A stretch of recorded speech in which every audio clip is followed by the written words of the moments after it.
The F-16 and the MiG-29 have now been confirmed to be entering War Thunder. I'm sure you guys all know this by now. The dev content on these aircraft are probably coming out today.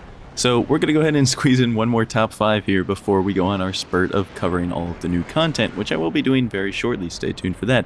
But today we're looking at top 5 best semi-active radar homing missiles in War Thunder. Also, you could just say SAR, which is what I'm going to be doing. I made a video, top 5 best infrared guided missiles. I'll leave a card in the top right. You can watch that first. In that video, I made that list solely based off of missile performance instead of what kind of planes the missiles are attached to.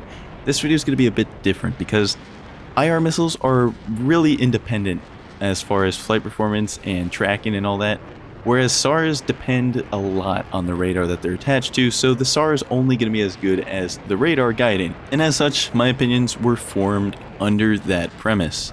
Without further ado, let's go ahead and get into this top 5, and at number 5 we have the Aspide missile. This is a missile that actually just got nerfed at the time of me recording this. It was the highest pooling SAR in the game at 35 Gs. It is now being nerfed down to, it's 20 or 25. I think it's 25 Gs, which basically makes it just a better E2 Sparrow at this point. That is on paper. Unfortunately, the Aspide missile is only mounted on the F-104S ASA and the J-8B, and these aircraft do not have good radars whatsoever, and the Aspide's performance is going to suffer quite a bit because of that. The J8 does not get ACM mode, and it doesn't even get pulse Doppler or MTI for that matter. However, the J8 for some reason has a pretty damn good standard SRC radar mode, but in the end of the day, it's not pulse Doppler, and you are going to be missing that quite a good bit when it comes to chaff, when it comes to just targets flying low. You're going to be missing out on a lot of opportunities that other SAR radar missile and radar sets are going to give you. The F-104S ASA has ACM, which in my opinion is the most valuable radar mode you can possibly have. I use the hell out of ACM on all aircraft. The problem with the F-104 though is that it's only got 4 kilometer range ACM. By the time you have your target locked up, they are already at 3 kilometers, and by the time you actually fire, the missile takes 0.5 seconds to actually start pulling and 0.8 to arm. So the odds of you getting a head-on kill with ACM using the Aspide and the F-104 is very, very slim. However, it does have MTI mode, but it's honestly not that good. You're going to see in some of these clips here, my radar, if you're paying attention to the radar on the bottom of the screen instead of the actual gameplay, the radar is looking kind of right at the enemies, but I'm going to have a really hard time actually reading them on the radar. They're not going to really show up. And if they do show up, I'm going to have a hard time locking. They'll kind of pop up for a second, and then they'll disappear before I can actually lock them. Overall, there's just a lot to be desired with the 2, granted it's only 2 radar sets that the Aspide can come with in the game. Prior to the nerf, this missile was actually pretty cracked. If you get it to launch in ideal conditions where you have a good radar lock, the target isn't trying too hard to break your radar lock, even though it's pretty easy given the radars that you have. But again, the missile pulled 35 Gs. That's not even the case anymore, so it's at 25 Gs now. With a bad radar set, it's definitely a number 5 missile here. There are worse. If they're not on this list, they're just going to be worse. We're going to make that assumption right now. But yeah, overall, the radar really does let the Aspide down, and now it has been nerfed quite a bit to where it doesn't really have all that much uniqueness to it. At number 4, we have the E2 Sparrow / SKYFLASH. They are technically different in a very minute sense in War Thunder. For all intents and purposes, they may as well just be the same missile, and that's why I'm combining them on this list as being the same missile. While you can find the differences between these two missiles within the files if you want to go look for them, the differences that are there aren't actually going to really change anything in practice. You're not going to be getting kills with the SKYFLASH that you wouldn't be getting with the E2, for example, is basically what I'm trying to say here. If one of those missiles is going to get a kill, the other one is going to as well. The radars, on the other hand, of course, is going to vary, and that is probably what's going to make your experience vary. With all that nerd talk out of the way, the SKYFLASH and the E2 used to be my favorite SAR missile in the game. Really my favorite missile in the game way, way long ago. When the Viggen was first introduced, when the EJ Kai was first introduced, having 4 Sparrows in your kit, or 4 E2s, 4 SKYFLASHs, whatever you want to call it, it was quite a big deal. Nowadays though, it's kind of just been power crept. The AIM-7F exists, the R-24R has gotten buffs, whereas these missiles have gotten nerfed. they're really only better than anything sub 3 kilometers, and that's not going to be too helpful. So let's go ahead and just move on from those, because there's not a whole lot to say other than that they've just been nerfed and nerfed and nerfed. And the number 3 missile is the R530D, the Super 530D, excuse me. Not to be confused with the Super 530F. The D is actually better than the F. Don't ask me why that makes sense, that's just the way the French decided to do it. This missile, I have a really hard time kind of gauging how much I really like it. On one hand, sometimes you get these absolutely cracked kills that you just watch the missile go into its target and you wonder how the hell could that happen.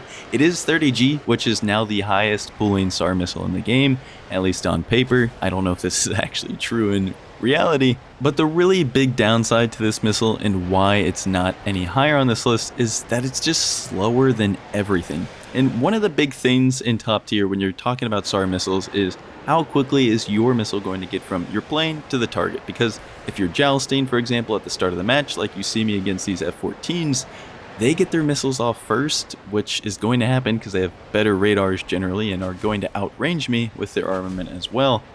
Once they do get their missiles off first, I can't engage them. If I were to launch, I would have to hold my lock, which means continue flying towards them, which means continue flying towards the AIM-7. And the AIM-7 is just faster. There's just no chance that you're ever going to win a joust between an AIM-7F when you launch at the exact same time. Now, of course, if you're within, 4 or 5 kilometers, they're probably going to hit roughly at the same time to where it doesn't really matter, but once you start getting actual range behind your launches, it is going to become a pretty big deal, and more often than not, you're going to just be forced defensive because of the fact that your missile's simply going to get there at a later time than the incoming SAR is. One other notable issue with the R530 is that, at least for me, comment down below if you share this experience, sometimes the missile just refuses to hit the target. You'll shoot it, you have a good lock, your radar's holding track just fine, you're watching your missile close in on the target pretty much perfectly, and then once it gets there, it just completely whiffs for no reason. Somewhat similar to what you'd see like the old AIM-9Gs do way back in the day. That wasn't really that long ago, but you probably know what I'm talking about. When this happens, it is pretty annoying because you're going to be spending a lot of time holding your lock on the guy considering how slow the missiles are. And not only that, but you only get 2 on the Mirage, and given that you have a total of 4 missiles, when one of your missiles just decides to completely whiff for no reason, it's a little bit frustrating at times. Overall though, they are going to outrange something like the Aspide or the E2 Sparrow, so, if you value that a lot, then you got that going for you. How much that's actually viable or impactful, you be the judge. I personally don't really care too much about the missile range. As long as they're consistently hitting the targets with pretty damn good pull and good track, then I'm going to be more than happy with them. Very often this is the case with the Super 530, but, there's just enough times where it isn't that I have to put it at number 3. The R24R takes a very interesting spot at number 2 because I just don't see the point in actually using it on the MLD. I'd pretty much always take the R24T every single time. But if we ignore that for a minute and just look at the radar missile for what it actually is compared to other radar missiles, I'm going to say it is number 2. And this is just one of those things that I feel like I'm going to have to kind of explain why it isn't lower on the list more so than I have to explain why it's higher. So let's go ahead and take a second to do that. Compared to the Aspide, well, it's actually on a somewhat decent radar, and that's going to help the performance of the missile quite a good bit. Compared to the SKYFLASH and the E2, the missile is just better. It pulls harder instantly, as in the fins, I guess, actuate quicker and better so that the missile gets up to its maximum 24G pull quicker than the SKYFLASH actually gets to its 25G pull. You get an MTI ACM mode in the MLD, so you can use it at close range pretty quickly and pretty effectively. And the fact that it accelerates so much quicker than the R530 means that if you're within, 7-8 kilometers maybe, even your R24R is going to beat the R530 in a jousting match because it is quicker, and you can rely on that thing actually tracking its way into the target in a jousting match. It's going to be really hard, if not impossible, to kinetically evade, and you're probably not going to be chaffing the R24R if it's being launched in MTI mode. Personally, I think that the close range SARs that perform really well in those sub 7, 5 to 7 kilometer ranges, I think those are the best ones and the ones that fit my playstyle the best. You might disagree, but in the end of the day, I think that the longer a missile is in the air, the more easy it is to just evade. The AIM-7F is really cool and all, having the capability to shoot from 25 kilometers away, don't get me wrong. You'll get those 25-kilometer kills and it's going to be really cool. But when you're up against a competent player, you're not going to want to launch it that far, because the second they realize you have launched it, they have probably 10, 15, 20 seconds to turn their plane 90 degrees, notch the missile, and you've basically just wasted a missile for no reason, because in reality, if you're launching that far away, nobody's ever going to let that thing hit the target if they're actually somewhat aware. It is for this reason that I highly value close range performance a lot more than I do when I consider, do I want the close range performance or do I want something that can shoot from really far away? I'm going to take that close range performance every single time, and the R24R is undoubtedly the best close range SAR in the game right now. If you're outside of, again, 7 kilometers, you have ample time to evade an incoming SAR launch if you're in kind of a head-on jousting match. If you're within 7 kilometers of somebody and you get into that head-on jousting match, they are not going to be escaping that. If they do, they might be able to get out of there at that, 6-7 kilometer mark if they really try. But again, the R24R accelerates a lot quicker than anything else at top tier right now, at least off the rail. And so what that means is if they try to stick that jousting match in those close range fights, your missile is going to hit them before theirs hits you every single time. They're going to lose, and once they die, their missile is going to stop tracking, and you don't even have to worry about kinetically evading that missile, which is a good thing because you can't really kinetically evade SARs that reliably anymore, especially in head-ons. I think that might resonate as a little bit of a hot take to the comments section. Let me know what you think down below, but number one is of course still going to be the AIM-7F. But weren't you just kind of trash talking the missile for having such long range? How does that even make sense? What are you talking about? Well, the long range is cool. Again, it's a nice feature to have, nice option. Having as many doors open as possible is a good thing. For example, this SU-22 here, or SU-17, excuse me, he's flying straight towards me. He's kind of doing a serpentine pattern, trying to not die. I launched this thing from like 20-something kilometers away, and he still dies. Now, that would not happen with an R24R. I could not have made that shot. But at the same time, if he was actually kind of somewhat aware of what he was doing, what he's supposed to do in that situation, that missile was never going to hit him anyways. So that's what I mean when I talk about the range is not something that I'm particularly concerned with a SAR missile. It's more so about how reliably is it going to track, how hard is it going to pull in their closer range jousting matches, and how quickly is it going to get to the target. And the 7F is still exceptionally good at all of those things while also having the option to shoot from really far away.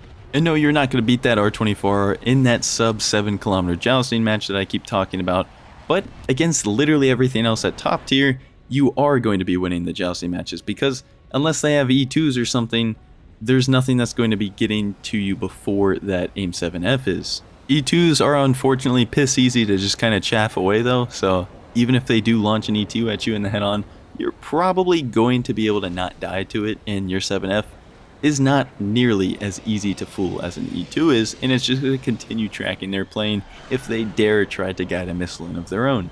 There are two things that the E2 Sparrow does better than the 7F, and that is the fact that it turns itself on quicker, I believe, off the rail anyways, and it's not by much at that. It's only really going to matter in those sub 3 kilometer head-ons that almost never happen anymore. But other than that, the 7F is going to be outperforming it in everything except acceleration.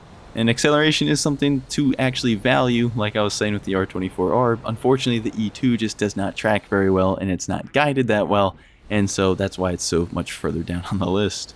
If you slap these 7Fs on a radar like something on the Tomcat or the EJ Kai, not the F4J, they are pretty damn good in every scenario.